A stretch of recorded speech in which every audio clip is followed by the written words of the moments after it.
Who else in the world would you like to? Wow, I'm so happy to get to I never look a gift horse in the mouth. I'm so grateful to be Heatwave on Rescue Bots and Starscream on Transformers Prime that I can't even imagine getting to play another character. If I do, great. If not, it's not something I think about. I don't think about what I'm not doing. I just sort of concentrate on what my job is at the time being. Are you both aware, this is Ann Yi Wang asks, are you both aware of fan reactions to the show and their favorite characters? In a more general sense, do you read the blogs? Do you actually, you do interact with your fans quite a bit. Yeah, I don't really read the blogs, but I get a lot of fan mail, and the response to both shows has been amazing, and I've been getting a lot of response to Rescue Bots, even though only the first 2 episodes have aired, particularly from parents who are Transformers fans for many years, that they actually have a show that they can comfortably sit down with their really little ones and watch and introduce them to the Transformers world without worrying about characters like Starscream ripping the spark out of another character. It's a little bit of a safer universe, and so I get a lot of fan mail about that, and the fans' response to Prime has been fantastic.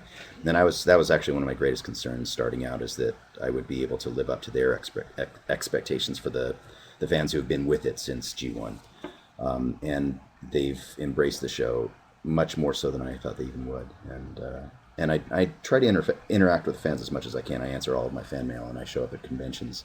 I'm doing one in the end of this week, and I'm going to be at conventions almost monthly throughout the summer and into the fall. So if people want to find out where you're going to be, how do they do that? They can go to my website. It's steveblumvoices.com, and I have a little section there for upcoming events. I only have a few posted there now, but I'll be updating all the time. I'll quickly answer the same question, a lot of the same answer. By far the scariest part of doing Transformers Prime was not disappointing or angering the rabid fan base, but bringing our own stuff to it and bringing our own vision to it. On Rescue Bots, I have to say, in some ways, I am even more pleased with the initial feedback, because I think until it aired, there was definitely a presupposition on the part of fans that we were doing a kiddie version of Transformers. We were somehow going to sully the Transformers name, and I feel like the feedback we got was exactly what we wanted. It was we heard from a lot of parents that it was a place where they felt like they could definitely comfortably put their 4, 5, 6-year-old in front of Rescue Bots, but also they were happy to be there, and they felt like there was enough stuff for them that they were entertained. So that, in some ways, that was even a bigger victory than getting the initial positive feedback on Transformers Prime, because I feel like that was an even harder target, or a more difficult target to hit. Right. Here's one for you. Okay. From Tootie Gallahan. For Kline. What were your reasons? Everyone's so formal. I know, right? What were your reasons for bringing Arachnid, I would think, into Prime, if any? Part of it was wanting to bring in a female villain, to be honest. I think that's actually where we started. We wanted to bring in a counterpoint to RC, and then as we developed the character, truly became a counterpoint to RC, and that they had all this history and backstory together, and in fact, as you know, were responsible for some sorrow in their lives. So that's where it started, and then her design and us kind of grew out of conversations of what, you don't want to bring in a whole bunch of characters who look exactly the same, and as I said before, we're pretty limited on the number of new builds we can do in an all CG show, so we wanted to have a pretty distinct look. Look, a lot of people I know are still terrified of spiders and anything creepy crawly, so I think we started with the whole creepy crawly idea, and then Jose Lopez, who's our character designer, our lead character designer, just went to town. She creeps me out. One of the creepiest characters ever. And then Gina Torres does the voice, and that just kind of leads to a little bit of a conversation, in that I've talked before about the fact that a lot of my casts tend to be combinations of more experienced actors, newcomer actors, voice actors with on camera. A lot of times, though, it's quite honestly people we've worked with before.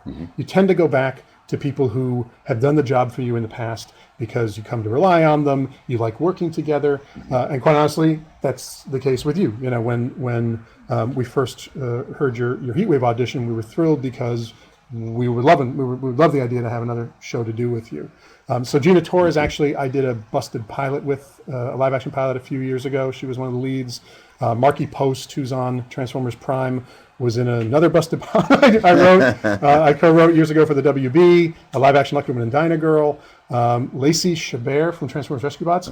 I actually was involved with the first season of Party of Five. Oh, really? So Lacey was actually just a very little girl at that time. So it was great fun to get to work with her again. So it's a pretty small business out here. And if you find people you like working with, and this is true across the board, from the writers to the artists to the producers and the crew, you'll want to work with them again. And it's true of the voice actors as well. So one of the reasons you may see some of the same names on multiple shows is because those are people everybody likes working with. So for those of you aspiring voice actors out there, behave yourselves in sessions, because you may get called back. It's true. Here's a good one for you. From Angelina Henshaw. Jeff, who would you want to voice on Transformers Prime, current or upcoming characters? I would like to do Starscream. Okay, this interview is over. Now it's all about me. Go ahead. If you hadn't hit the record button, maybe I would. Please. Wait, I'm supposed to remind fans. I'm supposed to go back to our points here. Hold on. All right, so remember, guys, Transformers Prime, second season of the Daytime Emmy Award, multiple Daytime Emmy Award winning CG animated series Transformers Prime from Hasbro Studios, premieres on Saturday, February 18th, which is a week from Saturday, with the first of a special 3-part premiere, 8:30 p.m. Eastern Time, 5:30 p.m. Pacific.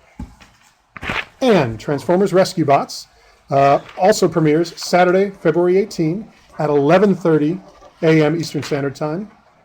8:30. Yeah, I'm going to say the hub. 8:30 Pacific Time on the hub. The Hub. The hub. The Hub. And here's the thing, guys. Some of you probably don't realize you get the hub. Believe me, it's on your system. If you go onto the hub's website or you go onto your cable system's website, it's probably there. Even if you're not familiar with the shows previously, if you came to this relatively new, you probably do get the hub.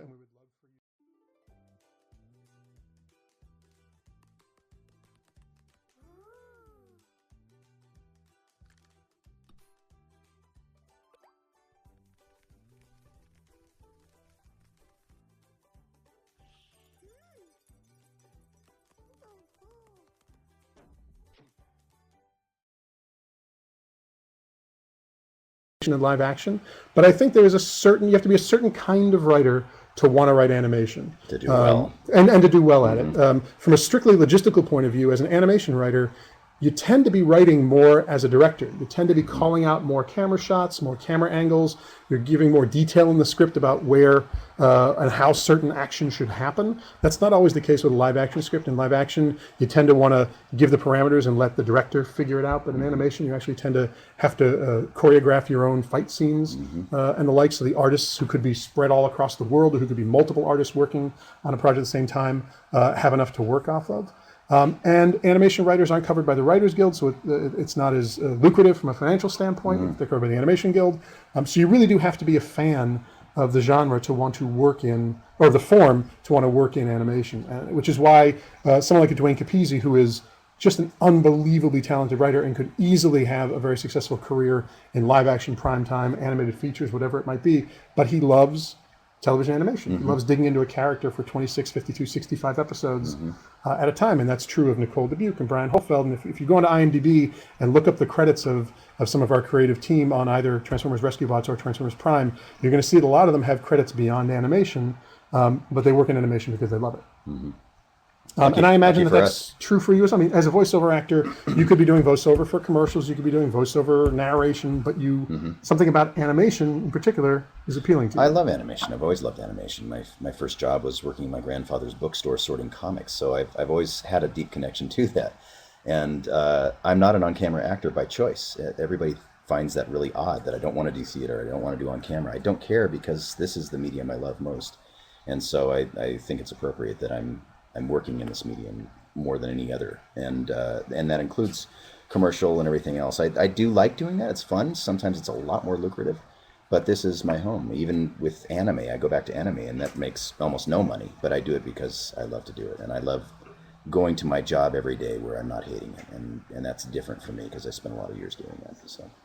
You hated working for your father in the comic No, book no, stuff? no, no, no. There are many Family years in between. secrets from the Blum no, family. many years in between, and many other careers in between. And most of those careers, I didn't like a lot of the people I had to deal with, and I didn't like a lot of things I had to do to keep their companies surviving. And so now in this career, I feel like I can do a great job to the best of my ability and go home and sleep at night and interact with the fans. And it's a great full circle of fulfillment for me.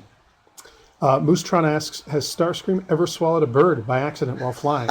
Moostron, I know Moostron. Hey, Moostron. Yes. How large? Really? Too large. Too large. All right. It didn't look pretty on the other side. Let's just say that. Yeah. Crystal BW310 asks, what's coming up in Transformers Rescue Bots? So here's the thing with Transformers Rescue Bots. Again, Rescue Bots and Prime live in the same universe, but obviously tell very different stories. The most fun part for me about Rescue Bots is that we've set it on this island where anything and everything can happen. It's a government test site for new science, so science can constantly go awry. That's what keeps our Rescue Bots in rescues, because otherwise on a small island off the coast of Maine there may not be that much to do. So it's a very fertile world for stories. And the other part of Transformers Rescue Bots that for me was really the hook, that was the moment I said, all right, now I kind of get what we're going to do with this show, was the decision that the Rescue Bots have to pretend to be non-sentient robots. They cannot reveal themselves as aliens, sentient aliens, to the townsfolk for fear of freaking them out. In a town where they're used to technology, like a robot, but they're not used to the concept of an alien invasion. So that tension for me, the kind of the emotional stuff going on for the characters being forced to be something they're not, was really the beginning of the hook of Rescue Bots for us. And across the course of a season, you're going to see a lot of different kinds of things.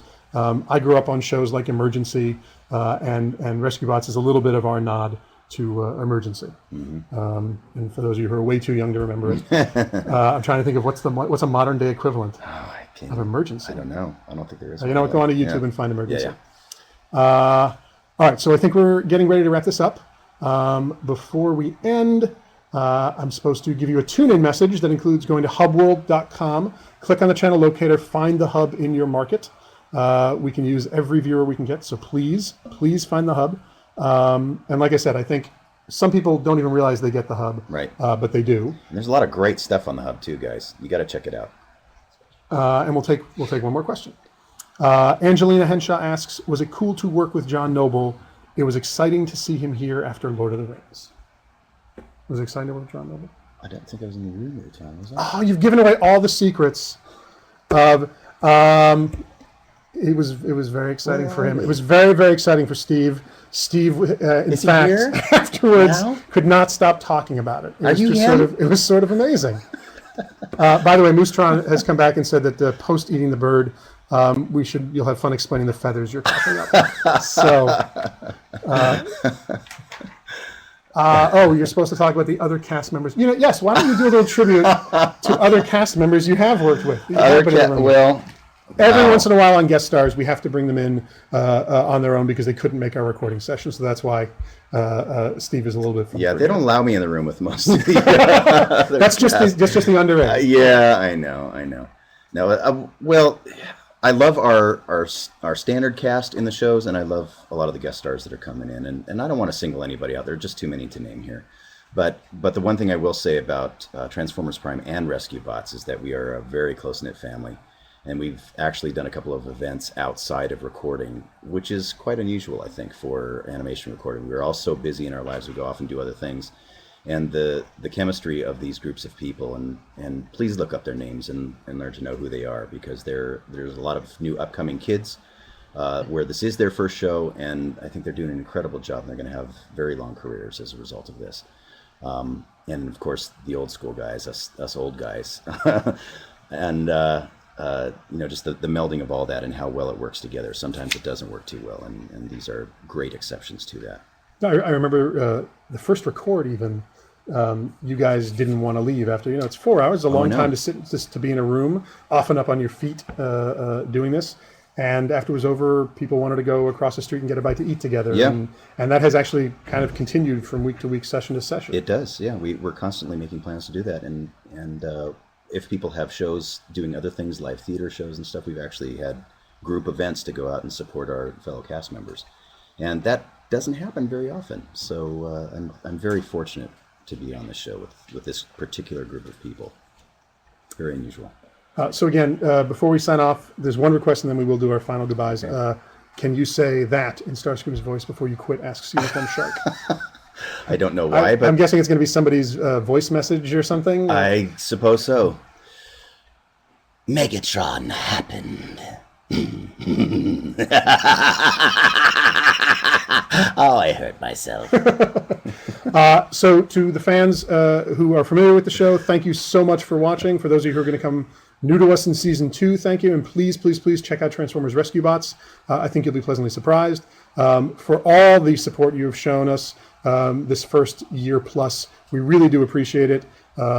Keep emailing us, keep letting us know what you think, and please keep watching and tell your friends. The more you watch, the longer we can do this. Thank you very much. Thanks for tuning in. Hubworld.com, people. Peace. Oh, now we have to turn this off. So Stop you get to watch broadcast. us while we do this.